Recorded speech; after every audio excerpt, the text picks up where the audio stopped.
This document confirms the acquisition is hostile. My God. We have to tell the board. The first sound that cut through the polished quiet of the lounge was a single-syllable sharp foreign, and out of place like a warning dropped in the wrong room. The Harbor Crown Hotel carried itself like a monument to power. Glass walls rose in perfect lines. Soft gold lighting spread across marble floors. Every table looked arranged for someone important. Deals worth millions floated through this space, disguised as quiet conversations over tea and late-night cocktails. Lene Brooks moved through it all with steady steps and a straight spine. Her black apron was crisp, her posture calm. She carried a tray as if it were part of her. Most guests glanced at her only long enough to place an order. They never saw how closely she observed the room, or how her eyes tracked conversations the way others tracked screens. Tonight the air felt tense. 3 luxury sedans had arrived within minutes of each other. Several men in dark suits filled the lounge, speaking in low voices and checking their watches. The $750 million deal rumored upstairs cast a long shadow, even down here. Lena could feel it. The entire hotel seemed to breathe around it. At the corner table, a pair of executives spoke in English that sounded like it had been polished for a boardroom. They were careful, guarded, but their hands moved too fast, tapping at screens, sliding documents back and forth. Lena delivered their drinks with a practiced smile. "Thank you," one said without looking at her. The other didn't speak at all. She stepped back, letting the gold light frame her as she scanned the lounge again. She noticed details: how the bartender polished glasses too quickly, how a security guard checked the stairwell twice, how 2 new guests entered with the stiff posture of people carrying secrets. The room had weight tonight, heavy and invisible. Lena collected a dropped napkin near the corner table. She didn't mean to listen. She never meant to. But one of the executives lowered his voice, leaned closer to the other, and said a single word in Japanese. A word that sliced the calm into konye. Tonight. Lena froze, not visibly, only inside. The syllables rang clear to her. She kept her face neutral as she arranged the napkin on her tray. The men continued speaking in English, but that first word had been a mistake. It felt like a door creaking open. She tried to dismiss it. Guests spoke in many languages here. What she heard, a tone in that whisper urgent, strained. A tone that said something was wrong. She knew enough Japanese to hear the worry carried inside the sound. She stepped away, but the lounge suddenly felt like a stage with missing lights. Voices overlapped. Chairs scraped softly. Someone's cologne floated past with the sharpness of citrus and cedar, all of it pressed together, hinting that something larger waited just beyond the edges of the night. At the far end of the room, 2 more visitors entered, one checking his phone, the other scanning the layout, as if measuring it. They headed toward the staircase that led to the negotiation suite. The energy shifted again, like the building caught its breath. Lena turned back to the corner table, tray balanced, expression calm. She moved closer just as one of the executives leaned in and whispered another line in Japanese this time. Full sentence. No attempt to hide it, and this time she heard every word. Her tray dipped half an inch before she caught herself. No one else even looked up. No one else understood, but she did. And that was the moment the night changed. The deal hung over the hotel like a storm cloud, quiet, heavy, and full of power no one could see but everyone could feel. Upstairs on the 32nd floor, a long glass conference room waited for the negotiators. The walls looked like mirrors during the day, but at night they became windows into the city's glowing grid. In those rooms, numbers the size of small nations were traded in calm voices. Tonight, a $750 million infrastructure agreement between a U.S. engineering firm and a Japanese consortium stood on the table, wrapped in legal language no outsider was meant to understand. Downstairs, the lobby and lounge shined as if someone had polished every surface twice. Gold trim caught the light. Fresh flowers stood in perfect bowls of water. Not a single chair was out of line. Everything looked calm, steady, and controlled. But the people who kept it that way weren't calm at all. Housekeepers hurried through back hallways. Front desk workers checked names while managers whispered last-minute instructions. A security team circled the floor with tight steps. Even the bellhop seemed to move faster, as if the building demanded perfection just because powerful guests had walked through its doors. This was how Lena Brooks knew the deal was close. She had worked here long enough to sense the rhythm of major events. When something big was happening upstairs, the floors beneath it felt the pressure. She saw it in the rushed glances and clipped conversations. She felt it in the way her supervisor straightened his tie every time one of the international guests crossed the lobby. Yet when she passed by, carrying a tray or a stack of menus, no one thought to slow down or speak to her with the same respect they used on others. She was part of the background, steady, silent, and unseen. The contrast never surprised her. The hotel's glass towers reached high with pride, but its lower floors hid cracks no one bothered to fix. That was where workers like her lived their days, between high expectations and low recognition. Lena stepped into the employee service corridor, a narrow path behind the lounge. The air here smelled faintly of coffee, cleaning spray, and old carpet, a place built to be invisible. She passed a row of lockers where one cleaner sat tying her shoes with tired hands. Farther down, two cooks argued softly over missing supplies. These were the hands that kept the tower shining, though visitors rarely noticed them. Laina returned to the lounge with a fresh tray of water glasses. Her stride was smooth, balanced. She had rehearsed the motions so well that no one could see how much she was thinking, how the words she overheard earlier still echoed in her mind, how the voices from the corner table carried a tension that did not match the calm around them. As she set the glasses on a waiting table, a hotel manager rushed by with a nervous smile. "The negotiators are almost ready," he whispered to another staff member. "Everything needs to be perfect, everything, except the truth that perfection rested on people they never looked at." Laina kept moving, passing the high-back leather chairs arranged like a private audience for the wealthy. She watched the elevator doors open again. Two representatives from the Japanese consortium stepped out. Crisp suits, precise steps, eyes focused ahead. They were escorted immediately upstairs. Behind them, a maintenance worker returned from the same elevator carrying a toolbox. The contrast was sharp, two worlds sharing a doorway but not the same weight. Laina felt the tension tighten. The storm cloud upstairs was building, and she alone carried a piece of information she hadn't shared. Not yet. She turned back to the lounge, her face calm, her steps even, the word Konya still pulsing inside her. Upstairs, the deal was about to begin. Down here, the floor was already cracking. The first book she ever loved came from a trash bin behind her old elementary school. It was bent, water-stained, and missing its front cover. But inside the ruined binding were rows of symbols that looked like tiny paintings. She had no idea what language they belonged to. She only knew the pages felt alive, as if they were whispering something she wasn't supposed to hear. Laina Brooks was 10 years old, then quiet, curious, and always watching. She carried that damaged book home in her backpack, careful not to crease the fragile pages. At night, she spread it open on her bedroom floor and traced the characters with her fingertip. There was no teacher, no guide, only the thrill of a secret waiting to be unlocked. Years later, she would learn the truth. It was a beginner's Japanese workbook, thrown out during classroom cleanup week. But back then it felt like treasure. Each symbol was a clue. Each scribbled note from the book's former owner was a doorway. She memorized what she could. She copied symbols into notebooks. She searched the library for matching characters, step by step. She built her own bridge into a language no one expected her to know. Her mother never saw the point. "It won't help much," she said kindly but tiredly. "School has enough work already." Her teachers smiled at her interest but offered no extra resources. Other kids joked that she was trying too hard. But Laina didn't study for praise. She studied because the symbols made her feel awake in middle school. She found another discarded book, this time on a table near the lost and found, a Japanese phrasebook, missing half its pages. She slipped it into her bag, not stealing, just rescuing words someone else didn't want.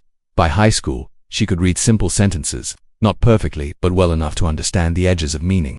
She practiced in secret, in the library, on the bus, during quiet nights at home. She never bragged. She never told teachers. Language had become her private lighthouse. Then life shifted. Her mother got sick. Bills stacked up. College applications felt like unreachable mountains. Laina took the hotel job at 18, planning to stay only a year. Just long enough to save money. Just long enough to catch her breath. But 1 year became 2. 2 became 5. And the world she entered, the world of polished lobbies and invisible workers, did not ask if she knew other languages, or if she had a mind full of careful notes and hidden skill. They asked if she could carry 3 plates at once. They asked if she could smile for 8 hours straight. They asked if she could take long shifts without complaint. She learned to nod. She learned to be what they expected. She learned to carry. Her intelligence, the way she carried trays quietly, without dropping it. Yet the language never left her. She studied a little each night, still using the same ruined books. Some pages torn, some edges soft, but the symbols remained steady, like old friends that refused to fade. Now, standing in the hotel lounge years later, the memory of those pages pulled at her. The Japanese sentence she overheard earlier replayed in her mind. It came through clear, not because she was lucky, but because she had earned every bit of understanding through years of quiet effort. The contrast hit her hard. The glass towers above her judged her by her apron, while the forgotten pages in her childhood bedroom had seen her differently. She carried that truth like a hidden flame, and tonight, that flame flickered stronger, warning her that her secret might no longer stay silent. The danger arrived in a voice so soft it almost hid inside the air. Laina Brooks was clearing a table near the tall windows when she heard it, the low string of Japanese spoken with the calm tone of someone certain no one around them could understand. The words slid across the room like a thin blade, sharp and quiet. She didn't turn her head. She didn't pause. She only slowed her breath, letting the sound reach her fully. At a corner table sat 2 visiting negotiators, one from the U.S. firm, one from the Japanese consortium. They leaned close together, shoulders tense, hands covering parts of the documents spread between them. Their faces were polite masks, but their whispers carried something else, urgency mixed with fear. Lena walked past with her tray as if she were only focused on empty glasses. But the sentence she caught froze her inside. Sonogoyaku de sekini wa zenbu mukoni. With that mistranslation, all the liability goes to them. The words hit her like a sudden change in air pressure. She kept moving, placing her tray on a nearby counter. Her fingers felt steady, but her heartbeat jumped. Liability, mistranslation. Those were not casual terms, not in a deal worth hundreds of millions. Not in a hotel this tense. She angled herself toward the reflection in the marble pillar beside her. Through it, she could watch the two men without drawing attention. The Japanese negotiator tapped a line on a contract printout. The US negotiator nodded slowly. Jaw tight on Azawi spa forodo. Kizukarenakereba watashitachi no kachi da. If they don't notice, we win. Lena felt a cold rush climb her spine. This wasn't simple frustration. This was strategy hidden, dangerous, a trap buried in language. A mistranslated clause could shift responsibility for land damage, cost overruns, or even environmental failures. A trick like that could destroy the deal or bankrupt the wrong side. It wasn't just dishonesty. It was sabotage wrapped in paperwork. She gripped the counter's edge. Do something. A voice inside urged. Say nothing, another whispered back. Speaking up could get her fired. Worse, she could be laughed at, brushed aside, told she misunderstood. A waitress claiming to know the fine points of an international contract. The idea alone could spark a quiet room full of smirks. She glanced at her uniform, plain black fabric, a small name tag. Nothing that said expert or negotiator. Nothing that said she carried years of study hidden behind simple work. But silence had weight too heavy, smothering. If she walked away now, the trap would stay in place. And the deal upstairs, the deal everyone was working so hard to protect, might collapse under the weight of a lie. She looked again through the pillar's reflection. The negotiators lowered their voices further, one covering his mouth with a hand. Si koto, A for argumento. Miraretara, orida. If anyone sees it, it's over. Her breath hitched. They were talking about exposure, about hiding something clear enough for anyone fluent to catch. They believed no one here was fluent. No one who mattered, at least. Lene wiped her hands on her apron, trying to settle the tremor in her fingers. Her mind ran through possibilities. She could warn a manager, but he would dismiss her. She could approach one of the executives upstairs, but she doubted they'd let her near that floor without reason. Her eyes drifted to a small symbol printed on her tray, a faint company logo worn down by years of handling. It reminded her of the old damaged books she used to study. Pages everyone else overlooked. Knowledge everyone else ignored. The logo felt like a reminder. Value doesn't vanish just because people refuse to see it. She straightened her back. Courage didn't come in bright colors. Tonight, it came in the shape of a quiet woman standing still in a glowing lounge, facing a truth no one expected her to understand. The negotiators gathered their papers, one folded the page with the suspicious clause and tucked it into a slim briefcase. The other checked the time and stood. They were heading upstairs. Lain felt her pulse race. This was the moment. If she said nothing now, it might be too late. Every second counted. She stepped away from the counter. A decision pressed on her like the weight of the entire glass tower above her, and she knew before the night ended, she would either expose the lie or fall with it. The first door that shut on her wasn't made of wood, it was made of doubt. Lena Brooks stepped out of the lounge with purpose. The echo of the whispered Japanese still sharp in her mind. The hallway leading to the service desk felt longer than usual, lined with framed photos of famous guests. Every polished frame seemed to stare at her, asking why she thought she had the right to interrupt the machinery of a $750 million deal, but she kept walking. At the service desk, the night supervisor looked up from his tablet. He was neat, calm, and already stressed from the event upstairs. Lena, you're off the floor. Everything okay? I need to report something, she said, keeping her voice steady. It concerns the negotiators. Something they said. His eyebrows rose, not in interest but in faint alarm. If it's a guest complaint, it's not that. I overheard two negotiators discussing a mistranslation in the contract. A serious one. The supervisor blinked. His expression shifted from concern to confusion to something softer, almost pityingly. You must have misunderstood. Those documents are complex. I didn't misunderstand, she said. They were speaking Japanese. A pause. A long, uncomfortable pause. Then came the smile, thin, gentle, and deeply dismissive look. I appreciate your dedication, but this is above our department. Let the executives handle the negotiations. Just focus on your tables, okay? He didn't mean to insult her. That was the problem. His dismissal was so normal, so smooth, he didn't even hear the prejudice in it. Lena tried again. Sir, this could destroy the deal. If they use that clause, Lena. His tone sharpened. Please don't cause disruptions.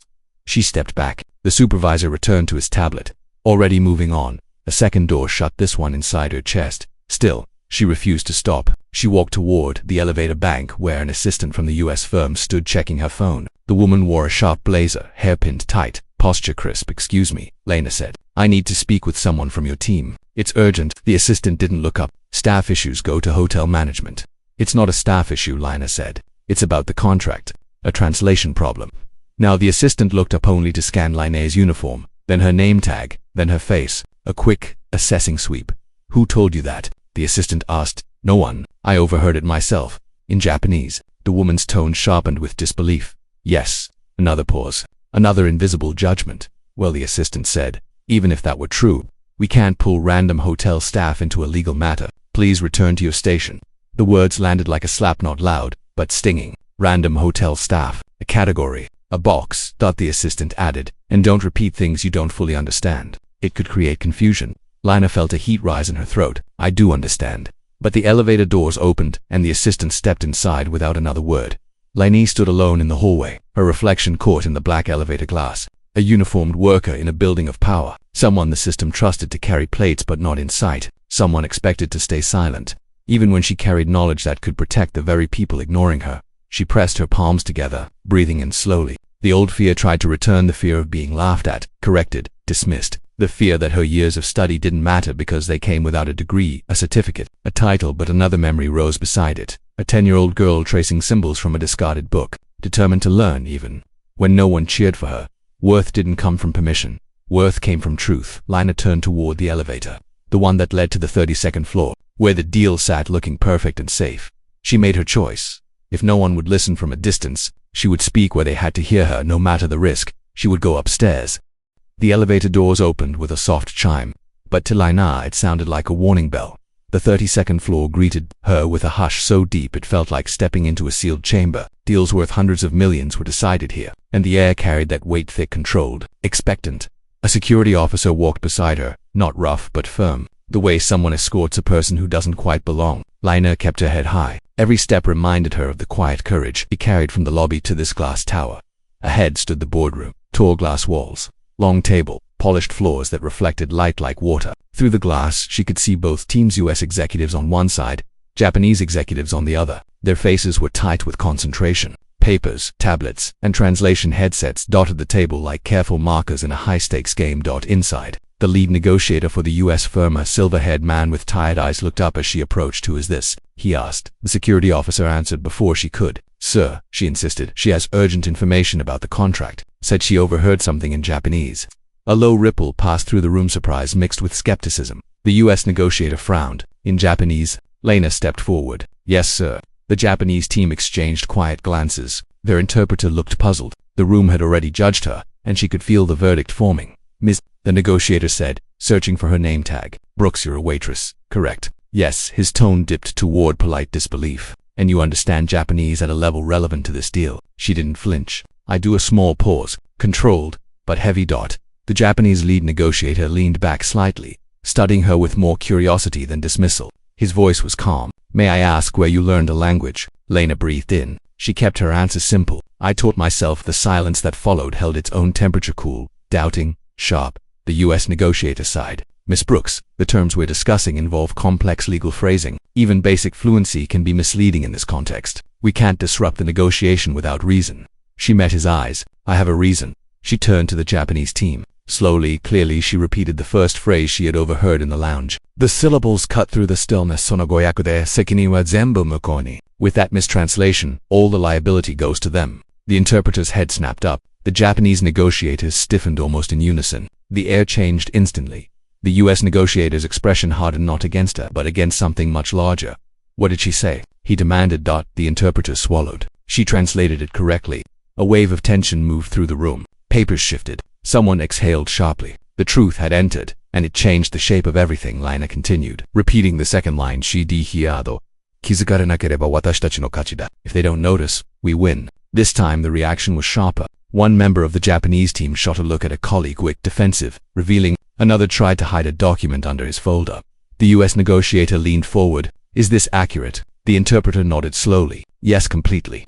The room fell into an intense, almost electric quiet. Lene stood alone in the center of that silence, a woman no one expected, holding truth no one else brought. Her voice had become the turning point of a $750 million deal. The US negotiator looked at her differently now, not with disbelief, but with respect shaped by shock. Miss Brooks, he said, can you identify the clause they were discussing? She pointed to the contract packet on the table. Page 12. The indemnity section. They mentioned a mistranslation that shifts responsibility for land damage entirely to your side. The interpreter flipped pages quickly. The Japanese team watched him with tight faces. He stopped. His eyes widened. This is incorrect. It doesn't match the original meaning. The U.S. negotiator's voice iced over, and yet it was presented to us. The room split into two, fronts, one stunned, one exposed. Lena stood still, steady as glass. She had done what no one believed she could. She had spoken what others tried to hide. And as the boardroom shifted into urgent discussion, each executive recalibrating the shape of the deal, one truth became clear. Nothing would continue the way it had before, because one overlooked voice had just changed the entire room. The truth didn't enter the room with noise. It entered like a blade slipped between papers. A single page lay on the table, its text clean and professional, yet carrying a hidden danger sharp enough to wound an entire company. That was the page Lena Brooks pointed to, her hands steady while every executive around her tried to understand how a Waitress had become the center of a $750 million negotiation. The boardroom had shifted from tense to electric. The U.S. team leaned forward, alert and shaken. The Japanese team sat straighter, some guarded, some surprised, one visibly uneasy. The long glass walls reflected all their faces, doubling the tension. The lead U.S. negotiator tapped the contract. "Miss Brooks," he said carefully, "you claim the clause was intentionally mistranslated to shift liability. We need you to walk us through everything you heard." Lena didn't shrink from the request. She knew what she heard. She knew what it meant, and she knew that silence was no longer an option. She nodded. "I can translate the conversation, word for word." A quiet ripple moved through the room again, doubt from some, respect from others, fear from a few. She began with the first sentence she overheard in the lounge, "Sonogoyakade sikini wa zemba makoni." With that mistranslation, all the liability goes to them. The interpreter confirmed it instantly. "Correct, zenza sekando. Kizukarenakereba watashitachi no kachi da." If they don't notice, we win. This time the interpreter looked at the table, uncomfortable. "Correct," again. All eyes shifted to the Japanese consortium. One man, slim, sharp, face paled, heightened his jaw. Another shifted in his chair as if the seat had suddenly become too small. The U.S. negotiator turned colder. "Who said that?" The question hung heavy. No one answered. Laina continued. "There was one more line. I didn't say it earlier because I wanted to be sure." She inhaled. The room held its breath with her. "Saishuban ni irereba, atomodori dekinai." Once it's in the final version, they can't undo it. The room snapped. The interpreter's voice shook. That is accurate." The U.S. team reacted at once. Papers moved. Chairs scraped. Whispered strategy burst like sparks across the table. Legal counsel grabbed tablets and scanned the document. An advisor whispered, "This shifts environmental liability worth hundreds of millions. If this stands, we carry every risk." Across the table, the Japanese consortium fractured. One executive looked stunned, another furious, the slim man defensive, refusing to meet anyone's eyes. Their unity cracked open like glass hit by a stone. The U.S. negotiator pointed to the translator. "Did you translate this clause?" The translator shook his head quickly. "No. This version was sent by their legal team before I reviewed it." The slim Japanese executive snapped back. A clerical oversight, nothing more. But the older Japanese lead negotiator, who had watched Laina with quiet respect, finally spoke. His voice was low, calm, heavy with disappointment. "No," he said. "Not oversight. This is intentional." His words were a hammer striking the table. Silence fell. All eyes went to the slim man, whose face drained of confidence. His hands trembled as he smoothed his folder, a gesture too small to hide guilt. The older negotiator turned to Laina. "Your translation is exact," he said, "and your honesty has honored both sides. Respect, direct, public." It hit the air like a clear bell. The U.S. negotiator straightened, realizing the scale of what had just been uncovered. "You saved this company from a catastrophic trap," he said to Laina. "This shifts the entire negotiation." He turned back to the Japanese team. "This clause must be removed, and any member of your delegation involved in this deception must step out of these talks." The older Japanese negotiator bowed his head. "Agreed." The slim man rose slowly, face stiff. No words, no defense. He walked out with quiet, heavy steps, the sound of a career collapsing under the weight of truth. The door shut behind him. The boardroom exhaled. Laina stood still amid the storm she had just ended. Executives on both sides adjusted strategies, rebuilt trust, rewrote terms. The deal that had hung by a thread now rested on a foundation she helped expose. Not with authority, not with title, with truth. And in a room built on hierarchy, that truth had changed everything. The first sign that the night had changed came in the form of quiet, steady. Calm, and earned hours earlier. The 32nd floor had been filled with tension sharp enough to cut. Now the boardroom felt lighter, as if someone had opened a window and let the truth breathe. The false clause was gone. The negotiators who remained were focused, aligned, and transparent. What had almost become a trap was now a chance for real cooperation. and at the edge of the room, Lene Brooks stood watching the deal rebuild, itself stone by honest stone. When the slim executive responsible for the deception had been escorted out, everything shifted. The U.S. team reviewed every line with fresh eyes. The Japanese lead negotiator apologized formally for the breach, his voice steady with responsibility. Both sides agreed to restructure the indemnity section, balancing the risks fairly. A legal advisor commented that she had never seen such a major agreement regain trust so quickly after such a deep fracture, because the truth came early, she said, before damage became disaster. No one argued, and in quiet corners, several executives glanced toward Lena A., the woman who had carried that truth from the marble lounge to the highest floor. She didn't speak unless asked. She didn't move to the center. She stood at the edge, grounded and calm, as if she were back in the quiet aisle of a library, protecting the single clue no one else noticed. That as the final documents were reviewed, the U.S. lead negotiator stepped away from the table and approached her. "You saved the deal," he said simply, "and you saved us from signing something that would have followed us for years." Lena shook her head. "I just told the truth." He studied her face for a moment, weighing her sincerity. Sometimes that's the hardest thing to do in a room like this. Behind him, the Japanese lead negotiator approached as well. His posture was respectful, almost formal. "Miss Brooks," he said, "your fluency and your courage reflect the best part of our work on a before outcome." Lena lowered her eyes for a moment, humbled. No one in a uniform ever received words like these on the 32nd floor. He continued, "Our consortium wishes to offer a position, cultural liaison, translation support. You would help both sides avoid misunderstandings, large or small." The U.S. negotiator nodded. "We would match the offer on our side. Shared contract, full training, full salary. You've proven yourself far beyond your job title." The words landed softly, but with weight. Opportunity, a doorway she had never expected to reach, a future shaped not by luck but by the quiet work of years, those late nights over torn textbooks, those small victories no one else saw. But she didn't answer right away. Silence filled the room again, this time not heavy, but thoughtful. Lena looked at the glass walls, at the reflection of people who had doubted her only hours before. She wasn't angry, she wasn't triumphant, she was aware.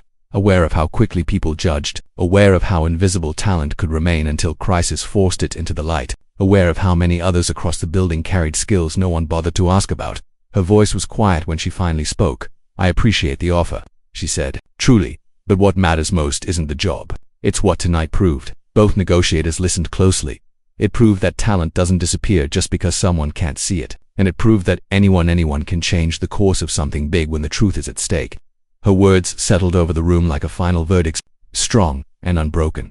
The meeting ended with new signatures and renewed trust. Executives shook hands, bowed, and gathered their things. As they left, several paused to nod at Lena, recognition replacing the quiet dismissal of earlier. When the boardroom finally emptied, she stood alone for a moment. The glass walls reflected her not as a waitress, not as a worker in a uniform, but as someone who had stepped into a room few people like her ever entered. At the center of the table lay a single object, the contract packet, now corrected, its false clause removed. Light from the city slid across its surface, like a small ribbon of truth. Lena touched the folder gently. A door had opened tonight, not because someone invited her through it, but because she pushed it with the weight of her honesty. And it stayed open, not just for her, but for anyone who carried unseen strength, waiting for the right moment to speak.